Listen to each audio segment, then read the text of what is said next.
Welcome to Contemporary Retirement. Contemporary Retirement is a public interest program focused on the retirement community. Every program has segments on legal, financial, and health issues affecting the retirement community. Contemporary Retirement is sponsored in part by a major grant from the Family Heritage Trust Company. Contemporary Retirement is sponsored by Family Heritage Trust Company. The Family Heritage Trust Company is an independent bank chartered trust company established by local professionals to provide fiduciary services, including fee-based investment advice, trust services, retirement planning, and tax planning. The Family Heritage Trust Company is committed to client service in our communities. For more information, call the Family Heritage Trust Company at 301-631-5900.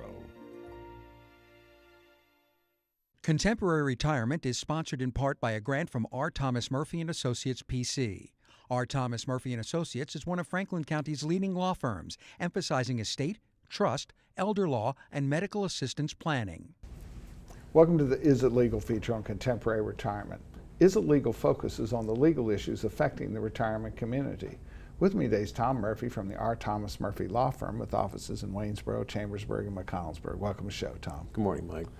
Tom, as we talk to clients, when you say elder law, the first thought that people have is that we are estate planners. Certainly, and that's a big part of what we're doing because everybody should be doing that planning and getting their documents in order, and so that's a huge component. But on the other hand, elder law is also much more focused on lifetime planning as opposed to death planning, because oftentimes the death planning in a classic family situation, not very difficult, all to my spouse and then to my children. But that does not address nursing homes and long-term care costs. Well, exactly, and so back in the day, people were much more concerned about taxes, and it affected a greater portion of the population. Now the great cost and the threats to families' finances are nursing homes and long-term care, so that's where we spend a lot of time assuring people and laying out planning opportunities. So as you look at a cost factor here, in Maryland, where there is no inheritance tax between husband and wife, there is no inheritance tax between parents and children.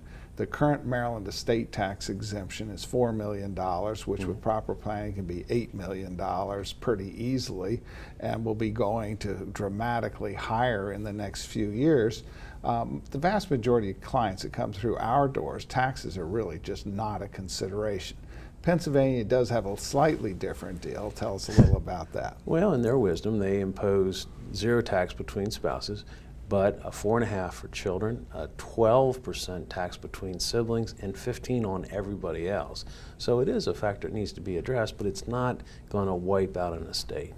Yet on the other hand, when I started practicing back in 1976, you had a $60,000 federal estate tax exemption and a 50% marital deduction, which actually meant a great deal of estates were not only staring into the crosshairs of potential long-term care costs, almost everybody middle class and up had to deal with tax issues as well. Well, exactly, and so that meant that you had to do all kinds of exotic planning and documents.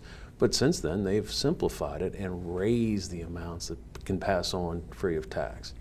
So estate planners, and there's still legitimate uses for them in terms of taxes, but you have to have a truckload of money before they become terribly relevant. The estate planning that we do is more about getting the assets to the right person. If you have a farm and we have one child's a farmer, the other child's not a farmer, there's still a lot of estate planning issues on how to manage that, but it's not driven by taxes. Right, exactly, and so everybody has unique family circumstances, disabled children, children with bad habits, or second marriages, and go through the whole litany of things. And you need to plan around that and have proper paperwork.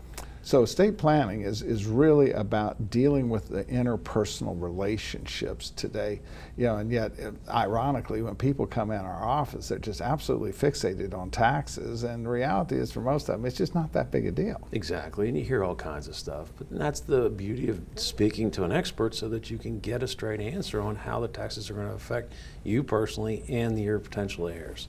And one of the challenges that we have in the estate planning arena is I found that there's a number of estate planners that are almost desperate for work, and so everybody gets a trust, and as a result of which, and they sell this concept that somehow it's going to save taxes. Even when there were taxes in Maryland, it didn't save any taxes. How about Pennsylvania? Not in Pennsylvania. They're really good at figuring out how to tax you.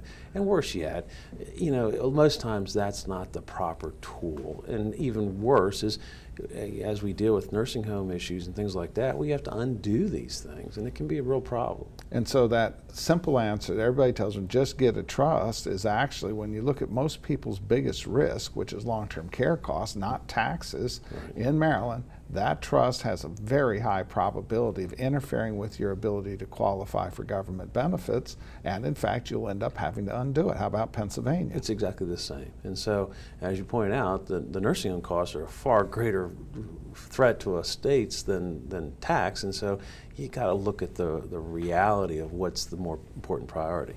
So even if you had a 4.5% inheritance tax going to your children on $1 million estate, that's $45,000. Nobody wants to pay $45,000. In Maryland, it would be zero.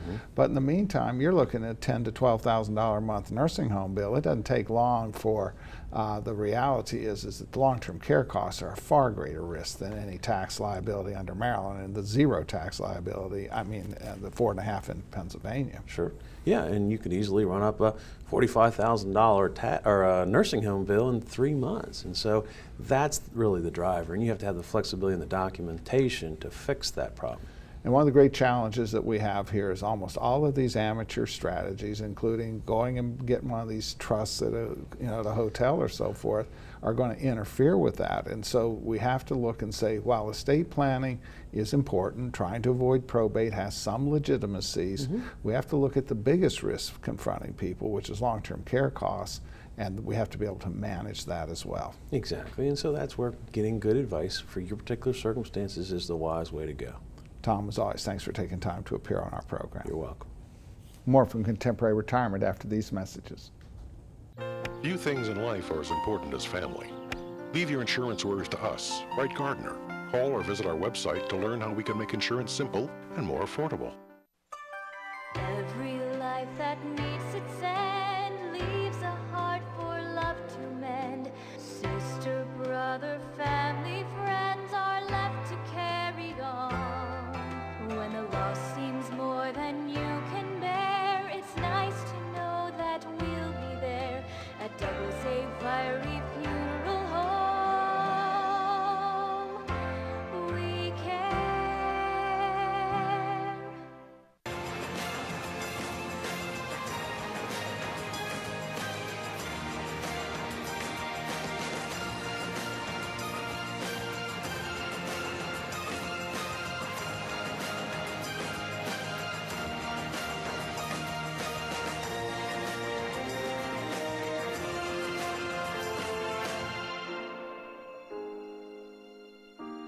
Call Ed Lowe to help put your mind at ease. Welcome to special guest feature on Contemporary Retirement. This segment focuses on various issues which are of importance to the retirement community. With me today is Sarah Hull from Washington County Free Library Community Partnerships. Welcome to the show, Sarah. Thank you for having me. Now, first off, free. What does free mean? It means free. Libraries are free, open to the public. Anyone, every day. We're open 7 days a week, and we want you to come enjoy our space. And we deal in information, so we want people to come and get access to information. Now, it used to be when you said library, it only meant one thing, books. Right, but we are a living, breathing, changing entity. So it's not just books, it's not just banks of computers, it's so much more. We have programs of all different types, so we would love to show people that it's not just books. All right, well, one of the great challenges, of course, is that some people with a lot of resources can set up all kinds of databases at home, have all kinds of computers and so forth, but not everybody's able to do that. Sure, and we like to empower anyone to be able to use any sort of software. We have programs based on very basic software that you use every day, personally, professionally, Word, Office Suite, anything with Excel, PowerPoint. We want to empower anyone to be able to use those. Now, another term for empower might be teach them how to use it. Sure. All right, so tell me how you might go about teaching somebody how to use Excel, for instance. Sure, you teach the navigation, so that top bar that has all of the different tools, go through what each one means, how you might do some different functions of Excel, and what you might use it for. So if you're doing a budget, then how to best set that up. And so it actually will allow you to create a spreadsheet. You can sort of pay attention to your budget, or you could do something more sophisticated such as business planning with it. Absolutely. All right, so you made reference to Office. There's a whole bunch of programs within Office, so you do some training with that as well? Yes, yeah. If you want to build a resume, for example, on Word, there's specific ways that you might want to set that up, and we can help guide anyone to be able to do that. All right, now I don't have a computer, so how can I take advantage of this? The library has computers. We have so many computers available for anyone with a library card, and it doesn't just have to be a resident of Washington County. We have out-of-state cards as well. But I don't know how to turn on a computer. We will show you. We have a wonderful reference librarian staff, and they are ready for any question. And I know they actually do training as well. Absolutely, one-on-one training. They'll walk you through different websites. We have programs for Facebook, that kind of thing. You want to post videos, they can show you. But they can also show you how to access our own databases. We have databases of all sorts, and we want people to use them. That's why we have them. All right, and so I know sometimes you have types of programming there as well, music, various types of literary programming. Yep, that's a saying in the library that there's a reader for every book and a book for every reader. We hope the same is true for programs. Program for every citizen and a citizen for every program. But for instance, you have the Fletcher Room up on the top floor. We actually have music recitals. Absolutely. Our Noteworthy Sunday concerts, we have a lot of local and national talent that come, and it's free. We want you to come enjoy. All right. So obviously we have some people that are sometimes challenged with the ability to read, and I know you have some programming to deal with that as well. Sure, and we are prepared to help lifelong learners. So from the earliest ages all through life, we want to help. So we have, for example, our Early Learning Literacy Center is new for our youngest readers, and those are fun activities that are meant to help create readers that will read for the entirety of their lives. But you also have programming for people who have vision issues as well. Sure, yeah, we are accessible. If you call ahead for programming, we can make it work. We can do whatever it is that we need to do, and we have different resources. How about audiobooks? Sure. Yeah, those are so popular. We have all different types. We've got audiobooks for learning languages. We have fiction, the thrillers, mysteries, all those popular ones as well. And what's the charge for using them? It's free. It's free. Just bring them back, but it's free. All right, and of course there's some databases out there that you provide sort of an opportunity for people to access those databases. If they had them at home, they'd have to pay for them. Absolutely, and there's databases of all sorts. We have a home do-it-yourself database. If you want to tackle a project, you're not really sure where to start, that can help. We actually have the library edition of Ancestry, so if you're working on genealogy studies and you want access to a few more primary resources than you might have with the free version, come into the library and you can access that. And then occasionally you can also access the library databases from your home. Absolutely, and it's through our website, washcolibrary.org. And of course that works throughout the state of Maryland as well. Absolutely, we hope that everyone can access our information. All right, Sarah, I want to thank you for taking time to appear on our programs. You got a lot going on there. Absolutely, thank you so much. More from Contemporary Retirement after these messages. Tranquility at Fredericktown Assisted Living and Memory Care provides a warm, home-like atmosphere that promotes daily life enrichment. At Tranquility, our medical director is a geriatric physician. Our professionals support and understand the various stages associated with Alzheimer's and dementia. We have on-site physical, occupational, and speech therapists, as well as around-the-clock licensed nurses. For more information, give Tranquility at Fredericktown a call today, because everyone deserves great care. Let us do the caregiving so you and your loved one can embrace life again.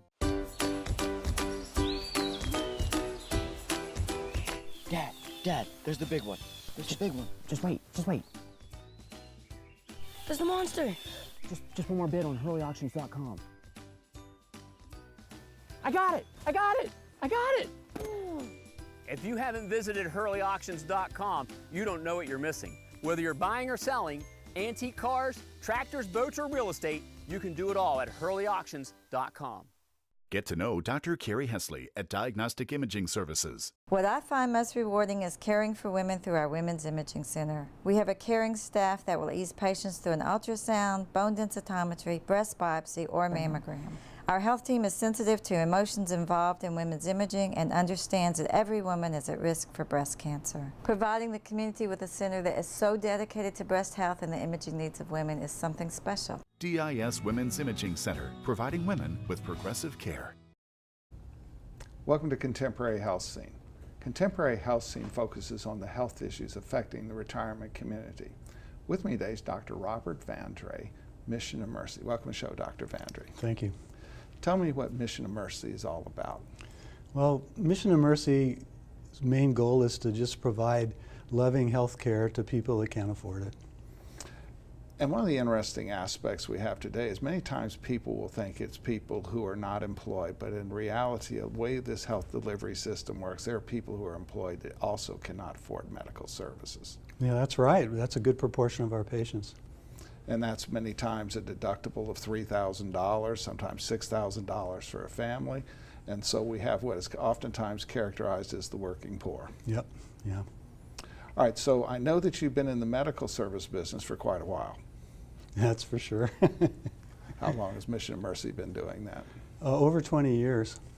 All right, and so you're principally focused in Frederick and Carroll County, and I understand you do go into southern Pennsylvania as well. Yes. All right, in the medical service model, how have you been delivering that? Well, they have a van, and they always set up outside of a church, and so they use some of the classrooms in the church to have patients sit, because not everybody can sit in the van. There'll be 40 patients there, and they'll put them into the van as they can treat them. But they also, if they have more health providers, they'll set up in different classrooms different kinds of services. And then, of course, you know, you need space to interview people and triage them and so forth. And so that using the church facility oftentimes give you some additional space, bathrooming space and all of that as well. Okay. Yep. Because many times it's going to be sitting there all day. Yeah, and some of the churches actually provide lunch for the patients and for all the staff. The churches do that for free. And so that the medical side has been going on 20 years, but then there was a recognition a few years ago that the dental model was being underserved. Oh man, yeah, and there's just, you know, Medicare doesn't pay for dental, and there's just a whole group of patients that aren't being touched. And so what you had there is you had a sort of a very ad hoc dental offices that involved actual compressors that you could listen to and vacuums that you could listen to. Not exactly the ideal method to deliver dental services. No, it's not. It reminds me, I'm a retired Army dentist, and the actual dental unit we use is the same one we had when I first came into the Army, made by ADEC, and it's collapses up in this little case, and we have a compressor from Home Depot and it makes all this noise and everything, but it kind of reminds me of the good old days. Yeah, one context. What I'm going to do here is that I know that Mission of Mercy's embarked upon coming up with a modern transportable dental office. So let's have Director Greg pull up the pictures. And so this is where we're headed. Yep, that's where we're headed. So tell us about it. Well, what it'll be is it'll be a two-chair, actually a three-chair dental clinic, and walking into it'll be pretty much like going into a regular dental office. Regular dental equipment, regular chair, be air conditioned. We have some of those churches that I work in that aren't air conditioned, and it'll be quiet, clean, very nice. And so you're out raising money, and you expect this to become operational later in 2018, is that correct? Yeah, we ordered the van, but it takes 6 months to make it. It'll come around October right now. All right, so people will be able to go in and sit. It'll be that mini dental office, but it'll be professional, and you'll have that equipment there. And I'm sure that'll make going to a new site and setting up and operating a whole heck of a lot easier than trying to break down and set up a portable dental office. For sure. I mean, right now it takes us an hour to set up and an hour to take it down. We could be treating patients if we didn't do that. Looks like a full-blown dental office. Yeah.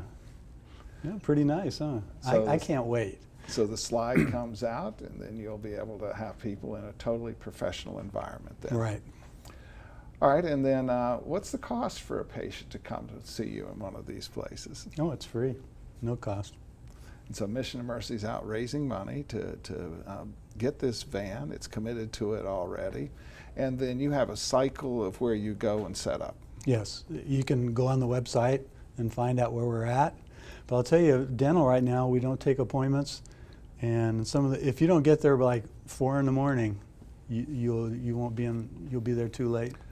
Which is kind of scary, but it also really points out the incredible need. We have the average right now in Brunswick. The average patient gets there around 11 o'clock the night before and waits in their car the whole night. Wow. So what's a phone number somebody could call if they wanted to help support? It's 301-682-5683. Dr. Vandre, I want to thank you for taking time to appear on the program, and we thank you for your service. Thank you. More from Contemporary Retirement after these messages. The Community Foundation continues to create great impact in Frederick County, thanks to generous donors. As our community evolves, so do we. While we don't have a real crystal ball that can predict the future, we are poised and ready to see things differently and help nonprofits, city and county agencies, civic groups, faith-based organizations, businesses, families, and individuals to solve problems within our community. Albright, Crumbacker, Mal & Eitel are a full-service firm that provides elder care services including managing incoming bills, bill payment, depositing checks, balancing bank statements, and preparing, planning, and filing personal tax returns. Put your mind at ease and call us today. Welcome to the Making Sense feature on Contemporary Retirement. Making Sense focuses on the financial issues affecting the retirement community. With me today, Stacey Crawford, President, Washington County Community Foundation. Welcome to the show, Stacey. Thank you, Mike. You know, we don't think of charitable giving as necessarily business, but actually a part of the support of the community requires that we're not going to look to government agencies. We're going to assist people in fulfilling their charitable goals, and it ends up being a big enterprise in order to be able to do that. Absolutely. And at the Community Foundation, we're here to help donors with anything that they may need for their charitable goals. We oftentimes refer to the Community Foundation as donor-driven, meaning that it's not programmatic, it's about what the donor wants. Absolutely. We can set up funds that are donor designated. They also could be agency funds or a field of interest funds for donors who may have a specific field of interest but not a narrow specific nonprofit. And oftentimes we'll see that, you know, for certain types of American cancer and so forth, that, you know, they're very targeted, and many times that's an effective way of doing your charitable giving. But oftentimes people have a goal to fulfill a charitable objective for which there's no agency out there to fulfill that objective. Yes, and the Community Foundation is here to help donors, to help them identify where their support could best be used within the community for whatever their philanthropic passion might be. And then, of course, part of what it also brings is some flexibility to the deal, because we'll sometimes have a, you know, 50, 60 years ago, polio was a big deal. You might have contributed to charity for, you know, the eradication of polio, and they've done a great job of it. So, you know, you have something called variance power. What does that mean? It basically means that once a donor establishes a fund, if they're charitable objective is being frustrated because it's no longer necessary. Right, similar to my words at this point in time, that we have the ability to move or decide on another charitable objective. And then, of course, you know, a lot of these charities evolve. You know, we see food banks that come and go. You know, food banks are really important. Nobody says they're not important. But oftentimes, you know, you might need to say, okay, this one, you know, the driver in that organization is no longer driving, but they almost always spring out of the ashes another one. Absolutely, and that's where the donor then is able to decide where we could be, and the Community Foundation can help with that because we are on the front lines of understanding the nonprofit community and what the needs are within Washington County. And ironically, our first major gift that we received back in 1997 came from a donor that if you would have asked him what charity to support, he would have never made the gift. He actually wanted the Community Foundation to identify the charities in need.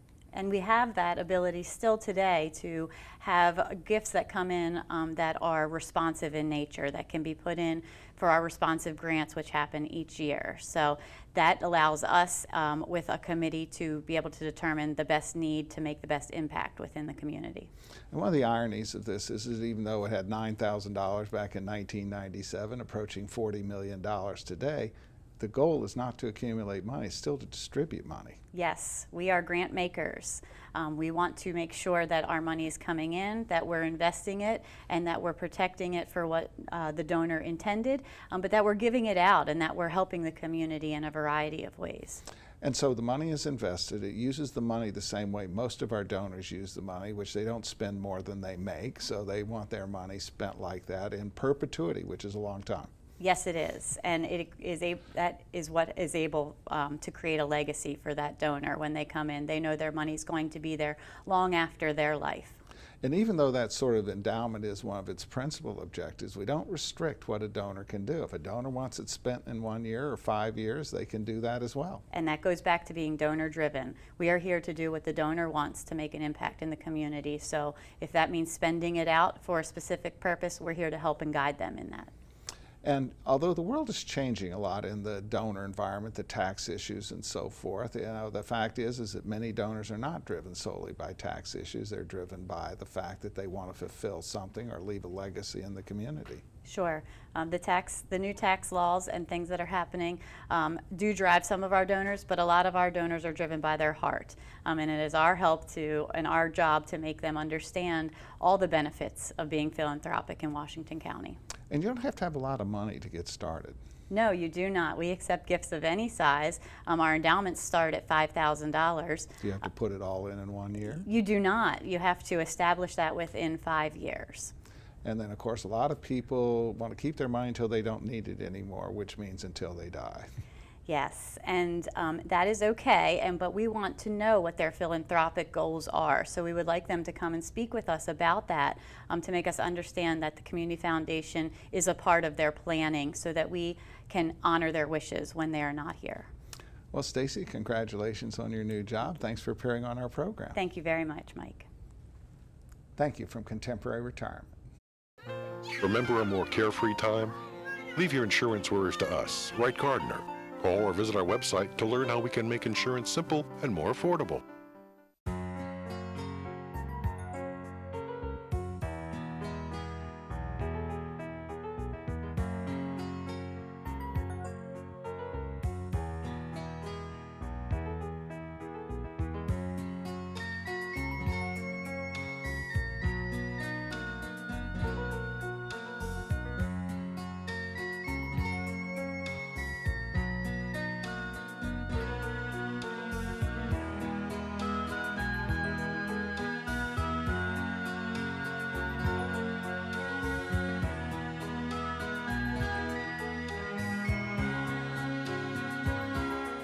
These days, it seems like everything's online, and filling out claim forms and receiving and paying bills online isn't always easiest. That's why we at Quality First Insurance encourage you to just give us a call. Let us help. Hi there, I'm Paul Sweeney with Quality First Insurance, and it's still just this simple. Our offices are open every weekday where you'll be able to call and speak to real, live people. No detail was missed. I'm so glad that I turned to Quality First Insurance. I've recommended Quality First Insurance to my friends who've been just as satisfied. If you're not happy with what you're paying for Medigap, or more importantly, not happy with your service, give us a try. We're locally owned, and we take the time to provide you with the best. We are Quality First Insurance, and our mission is to provide quality products to quality people. Pick up the phone and give us a call today at 800-745-1411.